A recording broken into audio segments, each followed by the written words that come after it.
नमस्कार मित्रों, result clear में आपका स्वागत है।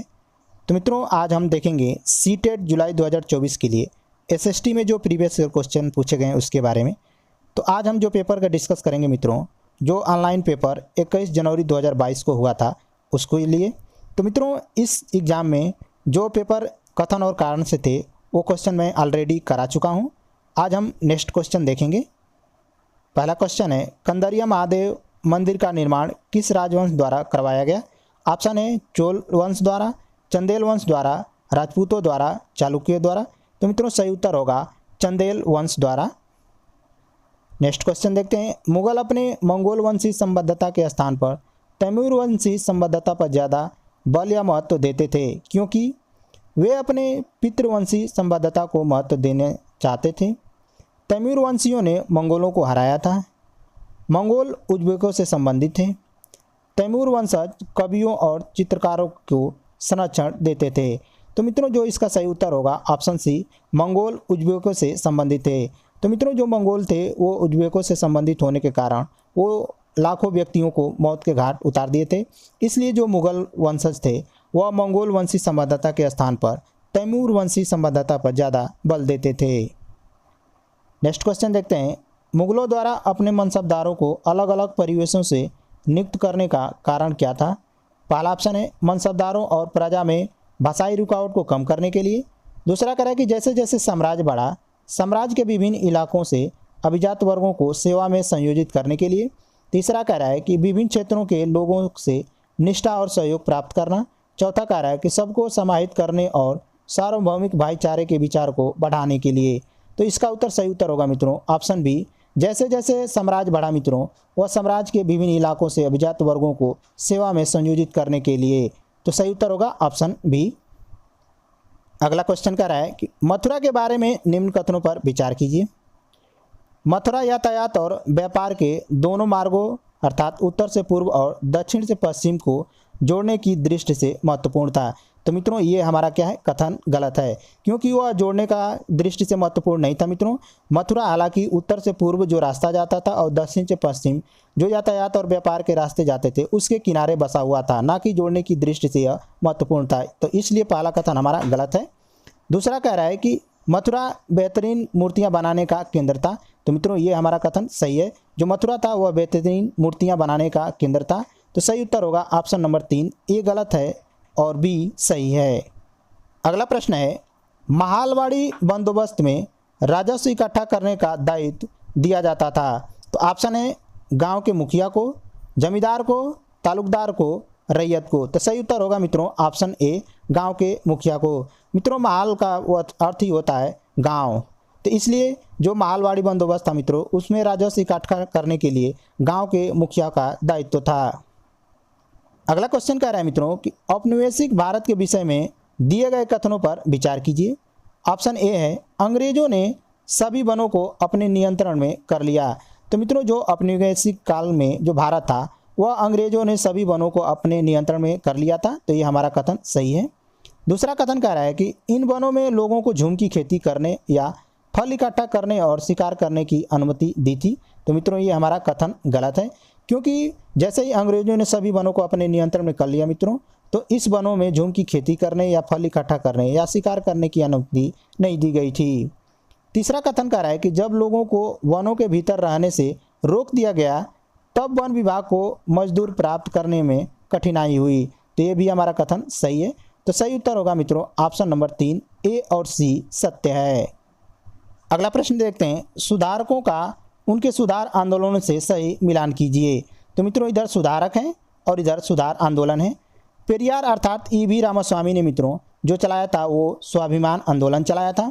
घासीदास ने मित्रों सत्यनामी आंदोलन चलाया था। केशव चंद्र जो थे मित्रों वो ब्रह्म समाज से संबंधित थे, और जो हेनरी डेरिजियो थे मित्रों वो यंग बंगाल से संबंधित थे। तो मित्रों, इसका जो सही उत्तर होगा ऑप्शन नंबर बी। अगला प्रश्न देखते हैं, उस सामाजिक सुधार संगठन को चिन्हित करें जिसके द्वारा औपनिवेशिक शासन के दौरान जाति उन्मूलन पर मुख्य रूप से ध्यान दिया गया। पहला ऑप्शन है एशियाटिक सोसाइटी, दूसरा है भारत धर्म महामंडल, तीसरा है सनातन धर्म सभा, चौथा है सिंह सभा। तो मित्रों, जो इसका सही उत्तर होगा option number D Singh Sabha. मित्रों जो सिंह सभा थी वह सिखों द्वारा चलाया गया था, जिसके वजह से जाति उन्मूलन पर मुख्य रूप से ध्यान दिया गया। नेक्स्ट क्वेश्चन की ओर बढ़ते हैं। ऑल इंडिया मुस्लिम लीग के विषय में निम्न कथनों पर विचार कीजिए। कथन पहला कह रहा है कि मुस्लिम लीग ने मुसलमानों के लिए अलग निर्वाचन की मांग की थी।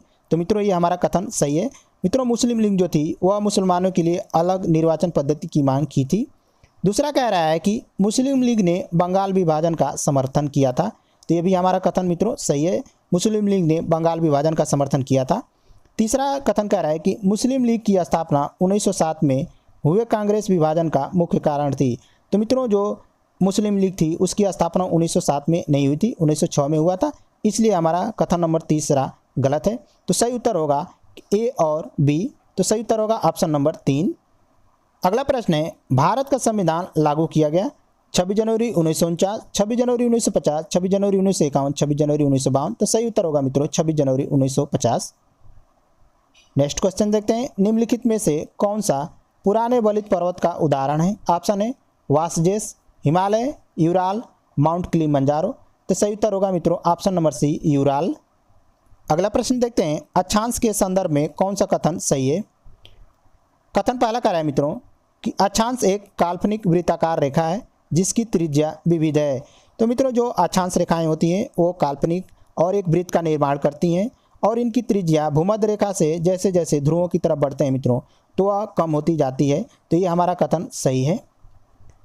अक्षांश समय की पहचान के लिए अति महत्वपूर्ण है। तो मित्रों ये हमारा कथन गलत है। मित्रों अक्षांश के वजह से समय की पहचान नहीं की जाती है, बल्कि देशांतर के वजह से समय की पहचान की जाती है। अक्षांश को अंश में मापा जाता है। मित्रों ये हमारा कथन सही है, अक्षांश को अंश में मापा जाता है। विषुवत से दोनों तरफ ध्रुवों के बीच की दूरी पृथ्वी के चारों ओर के वृत्त का 1/4 है। तो ये भी कथन हमारा मित्रों सही है। तो सही क्या क्या होगा? ए, सी और डी। तो ए और सी और डी किस में है मित्रों? तो ऑप्शन नंबर सी में है। नेक्स्ट क्वेश्चन देखते हैं मित्रों। कर्क रेखा निम्नलिखित में से कौन से क्षेत्र से होकर गुजरती है? ऑप्शन है अरावली श्रृंखला, विंध्य श्रृंखला, पश्चिमी घाट, दक्कन का पठार। तो सही उत्तर होगा मित्रों विंध्य श्रृंखला। अगला प्रश्न देखते हैं। भारत ग्रीनविच के पूर्व 82.5 डिग्री पूर्व में स्थित है। जब लंदन में शाम के 4 बजे होंगे तब भारत में क्या समय होगा? तो मित्रों आप जानते ही हैं कि ग्रीनविच से भारत का समय 5.5 घंटे आगे है। यदि लंदन में 4 बज रहे हैं मित्रों तो जाहिर सी बात है कि 5.5 घंटा अगर उसमें जोड़ देंगे तो रात के 9:30 बजेंगे। तो सही उत्तर होगा मित्रों हमारा शाम के 9:30 बजे होंगे। अगला प्रश्न देखते हैं मित्रों कि वनस्पति के संदर्भ में निम्न कथनों पर विचार कीजिए। पहला कथन है कि वनस्पति की वृद्धि तापमान और नमी पर निर्भर करती है। तो ये मित्रों हमारा कथन सही है, क्योंकि वनस्पति की जो वृद्धि होती है वो तापमान और नमी पर निर्भर करती है। दूसरा कह रहा है कि स्थान की जलवायु मुश्किल से प्राकृतिक वनस्पति को प्रभावित करती है। तो मित्रों किसी भी स्थान की जो जलवायु होती है वो प्राकृतिक वनस्पति को प्रभावित करती है, लेकिन यहाँ पर लिखा है कि मुश्किल से। तो ये कथन हमारा क्या है? गलत है। तीसरा कह रहा है कि स्थान विशेष पर ढाल एवं मिट्टी की परत की मोटाई जैसे कारक उस स्थान की वनस्पति के प्रकार में योगदान देते हैं। तो ये भी हमारा कथन क्या है मित्रों? सही है। तो सही उत्तर होगा ऑप्शन नंबर सी। ए और सी दोनों सत्य हैं। अगला प्रश्न देखते हैं। निम्न में से किसे फलों के कृषि के कारण विश्व का फलोद्यान कहा जाता है? ऑप्शन है उष्णकटिबंधीय घास स्थल, शंकुधारी वन, शीतोष्ण सदाबहार वन, भूमध्य सागरीय प्रदेश। तो मित्रों जो सही उत्तर होगा ऑप्शन नंबर डी भूमध्य सागरीय प्रदेश। अगला प्रश्न देखते हैं। निम्नलिखित कथनों पर विचार कीजिए। पहला कथन है कि हिंद महासागर की तटरेखा दंतुरित और अनियमित है। तो मित्रों ये कथन हमारा गलत है। मित्रों हिंद महासागर की तटरेखा दंतुरित और अनियमित नहीं है, बल्कि अटलांटिक महासागर की तटरेखा दंतुरित और अनियमित है। दंतुरित और अनियमित तटरेखा प्राकृतिक पोताश्रय और पतनों के लिए आदर्श स्थिति है। तो ये मित्रों हमारा कथन सही है। तो सही उत्तर होगा मित्रों ऑप्शन नंबर बी सही है, जबकि ए गलत है। अगला प्रश्न है। दी गई ए और बी विशेषताओं के आधार पर वायुमंडल की परत की पहचान कीजिए। कथन पहला कह रहा है कि इसमें ओजोन गैस की परत होती है। दूसरा कथन कह रहा है कि यह बादलों एवं मौसम संबंधी घटनाओं से लगभग मुक्त होती है। तो मित्रों ये बात कर रहा है समताप मंडल के बारे में। मित्रों समताप मंडल में ही ओजोन गैस पाई जाती है और समताप मंडल में मित्रों मौसम संबंधी घटनाएं नहीं होती है, इसलिए इस क्षेत्र में जहाज उड़ाए जाते हैं। अगला प्रश्न है, सिल्ट पर मकान क्यों बनाए जाते हैं? पहला ऑप्शन है ये दिखने में अच्छे लगते हैं और कम लागत में बन जाते हैं। दूसरा कह रहा है कि ये पहाड़ी क्षेत्रों के लिए उपयुक्त है। तीसरा कह रहा है कि ये वर्षा ऋतु में घरों को जल जमाव से बचाते हैं। चौथा कह रहा है कि ये गर्मी को बाहर रखते हैं और ठंडे होते हैं। तो सही उत्तर होगा मित्रों ऑप्शन सी, ये वर्षा ऋतु में घरों को जल जमाव से बचाते हैं। नेक्स्ट क्वेश्चन देखते हैं, अच्छी स्वास्थ्य सेवाओं के कारण बाल मृत्यु दर घट रही है तथा छोटी आय पर बचने की दर में वृद्धि हुई है। ऐसी दशा में जनसंख्या पिरामिड का क्या रूप होगा?